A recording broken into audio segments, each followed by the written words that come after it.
I feel like doing some ranting today. You know, at the beginning of the season, I think in a video and in the comments, I said it usually takes about 3 weeks for a cast to start irritating me. And here we are, 3 weeks in, and a lot of the players are certainly irritating me. Where do we even begin? Before we get to my main irritations, let's talk about Tucker and Cedric's fight that happened last night. Tucker getting in Cedric's face and upset about what happened, even though Cedric did try to warn Tucker that he wasn't going to nominate Quinn. This is true. Tucker is trying to spin it and say that Cedric was lying to people after the veto ceremony. Tucker was just doing a lot of twisting of the truth because he was upset, but also because, Tucker's playing the game. Tucker's been doing a lot of twisting and turning these past 24 hours. He's doing some lying on people, or he's doing a lot of twisting the truth to make things seem worse than they are. God forbid he does that. It is a game. He should be doing this. It's called Big Brother. This is what happens on Big Brother. So, people getting up in arms about the way Tucker's playing right now, I don't understand it. At least he's playing, because a lot of these passive players are not playing. Two of the people I need a rant about might be a little popular, might upset some folks today, whatever. Tor and Rubina annoyed me last night. Tor saying that Tucker's arguing with Quinn, Cedric, was like triggering her. Girl, you're on reality television. Shut up. I'm sick of the kumbaya with a lot of this cast. It's definitely getting old. And it was good to see Tor finally upset about something other than, fights triggering her. Being upset with Kimo because Kimo didn't tell her the truth about Quinn's power when he knew the whole time. And Tor and Kimo are supposed to be so close. Tor spent a lot of the past 24 hours not being able to look Kimo in the eyes. And I think Tor needs to do and has been doing a lot of introspection on what this means for her game. I think what upsets me the most with Tor is that she's boring. The all the time. Have never been cute. People have been saying, oh, they love her Her have never been cute. If somebody was ing with me in every damn conversation, they would not be anywhere close to my ally, because I would just think they're totally disinterested in everything I have to say. So I don't understand how Tor gets away with that from a lot of folks. But really, is she getting away with that with a lot of folks? Is she really at the top of anyone's list as an ally? No, not even Kimo's. So clearly, she's doing something wrong if her main ally isn't giving her info like Kimo. Although Kimo's another one who I think sucks. Kimo's game is non-existent.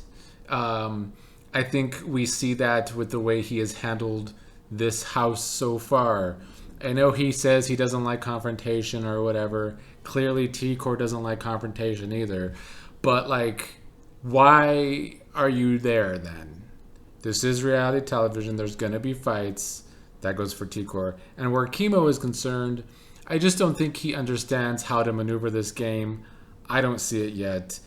There is a reason why Tor, Kimo, and Rubina have been left out of a lot of things, which isn't the worst thing, because like I've said, they are very good at getting information. But another reason why Tor and Rubina annoy me is they're always discussing these alliances that they want to make. All these alliance plans that they want to make, bringing in different people into alliances, and then they never make them. You could do all this talking that you want to make alliances, but when you never do it, what's the point? Rubina in general is the number one contender to win my Claire the Furniture Award that I've been giving away since Big Brother 23.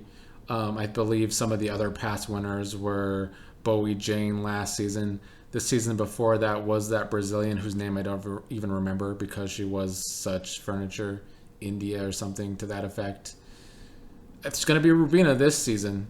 She's not bringing a whole lot to the table outside of this no man's showmance with Tucker. I don't understand Rubina's gameplay. I know she says a lot of people doesn't listen to her. People talk over her. Yeah. Well, then do something about it. I'm sick of these players crying about their faults in the game and then not doing anything about it. Or crying about the fighting in the game and then not doing anything about their own game. Like, shut up. So yeah, those three have highly annoyed me over the past 24 hours. I really like T-Core. Don't really give a shit about Kimo, to be honest. I think he sucks. He's the biggest disappointment of the season besides Matt. And Rubina, I don't dislike her, but like she's pretty boring, bringing nothing to the table right now. I'm sick of them discussing what they want to do and not doing anything about it. Back to some of the gameplay. Like I said, well, before we get there, actually, let's talk more about these alliances because I'm sick of these alliance making variants that's been going on the entire season where they make an alliance, change the alliance, bringing someone new into the alliance. Like they're making all these variants of different alliances that have already been made. Like you all thought coronavirus had a lot of variants. The variants in this house with these alliances are insane. I just like, I can't care about these alliances anymore because clearly most of them mean nothing. So I don't sit here and dissect the alliances because they're all pretty fake so far. Even yesterday I had a lot of questions regarding Cedric, Cam, and Chelsea and their three. And while I think that has been a real alliance, it's been on shaky ground for weeks now because of Cam's relationship with Leah and Chelsea and Cedric being upset about that. That is not a very solid alliance either. And that's a good thing, honestly. I don't hate that this is happening with the alliances and there is not this big dominant alliance. Like I said in my last video, the collective, of course, has to kind of really try and rally together this next week or two if they're going to continue to rally behind Quinn. But outside of that, I don't see a lot of any realness in these alliances. Now, with Tucker dragging Cedric's name through the mud over the past day or so, and with Tucker also dragging Kenny's name under the mud because he's acting like Kenny, Cam, and Cedric might have something, or Cedric and Kenny might be really close and that Kenny was in on this to screw him, or at least this is the way he's trying to twist the truth to some of these house guests and fellow players, and it's working. Because first of all, I saw a lot of people online talking about, oh, Tucker sucks because he wants this all-male alliance. Tucker has never wanted this all-guy alliance. Tucker's been playing the game. I know it's hard to tell because most of these players are playing so passive, but Tucker was never truly on board with this Kenny-Cedric nonsense. He's been playing the game. He's playing a lot of people. He really only cares about Rubina and to a lesser extent T-Core, and I feel like he's even playing Kimo. He was consoling Kimo today because Kimo was sad. And, Kimo has this crush on Tucker. And, of course, Tucker's going to use that to his advantage because clearly in this house, crushes mean a lot. But another person that Tucker's kind of dragging through the mud today was Quinn and having a conversation with Leah where they're both dragging Quinn's name through the mud because Tucker's saying that Quinn said that he would basically throw his game away for Leah. And Leah's saying, yeah, she kind of caught on to that. And they're kind of maybe painting Quinn as a bit of a creep that's, obsessed with Leah in the mornings, is sleeping in the same room with Leah. Listen, I see people online upset about this. And it's only certain people, which I'll get to who those certain people are. They're upset that Leah's trying to do this to Quinn, who kind of did this to himself. Because Quinn has told Leah that he would look out for her even over his own game. So, I don't understand what people are upset about this conversation between Tucker and Leah and then Rubina kind of seeing it too and agreeing to it. Quinn continues to screw Quinn. But furthermore, they're not really saying that much out of line where Quinn is concerned. But the irony, to me, is this. Quinn came into this season truly thinking he was Corey from last season. He loves Corey from last season. And he thought Leah was going to be his America. And now outside the house, you have America and Corey stands rallying behind Quinn because America and Corey are doing so themselves because Quinn was trying to embody Corey and was hoping that Leah was going to embody America. So they're out there defending Quinn at all costs. But the hypocrisy of it all is that these same stands last season, the America stands, the America and Corey stands, when America was dragging Cameron's name through the mud, calling him all kinds of creep and predator, but still America was flirting with Cameron last season and using Cameron as gameplay. That happened, and everyone was like, oh, America can do that. It's part of the game. So why suddenly are those same dummies with brain rot mad at Leah for doing the same thing? And she's dragging Quinn's name through the mud much less than America tried to do with Cameron last season while still flirting with Cameron. So that hypocrisy nonsense, save it. Enough. That stand-up last season was my least favorite thing about last season. And it's why last season is, to me, one of the bottom 5 worst seasons of all times. So, yeah, it's hard for me to feel sorry for Quinn. Everybody wants to try and infantilize Quinn now, like they did with Corey last season. They're saying, oh, if he gets voted for the power, he's going to be crushed because he's such a super fan. Quinn continues to screw Quinn. Quinn is still trying to make all these final 2s, and now people with final 2s with Quinn already, just 3 weeks into the season, are putting 2 and 2 together and figuring out that Quinn has all these final 2s with people. And that's pissing people off way more than him keeping the power from most people but telling certain people.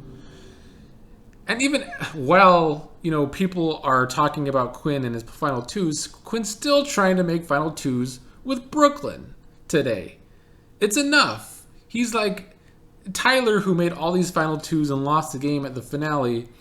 You'd think for such a super fan, Quinn would know that you shouldn't make all these final 2s with people, especially not this bad, where you're getting exposed 3 weeks into the season. Ridiculous. That's about all I wanted to talk about today. I'm glad that Tucker continues to give us good TV, give us some gameplay. I like his dragging people's names through the mud, lying to try and get his way and save himself this week after a major screw up with gameplay. Tucker still sucked in gameplay for what he did with the veto, but he's, using lies and manipulation to try and get out of it because that's Big Brother. The only other thing that kind of happened was Brooklyn and Kenny also had a fight about Kenny going around saying Brooklyn's the head of an all-girls alliance. And Kenny continued to get exposed for his bad gameplay because he came in saying that he was a food truck. He owned a food truck, and yet he's never cooked in the house. So Kenny's being exposed. People have thought he was a cop since day one because Kenny also sucks. That's all for now. We'll see what else transpires going into these next 2 days. I still say vote for Quinn, even though I think I would prefer Kenny to go home. The only bad thing about Quinn staying this week is it makes next week more predictable. Or just more boring, I guess. Because more reason why Quinn sucks here. And why I don't really understand why people are trying to baby him. He's made so many mistakes already, he sucks.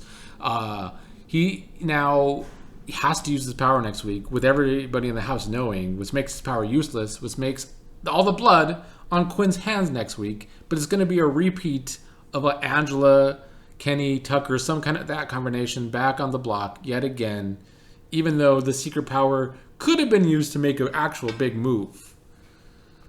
Ugh.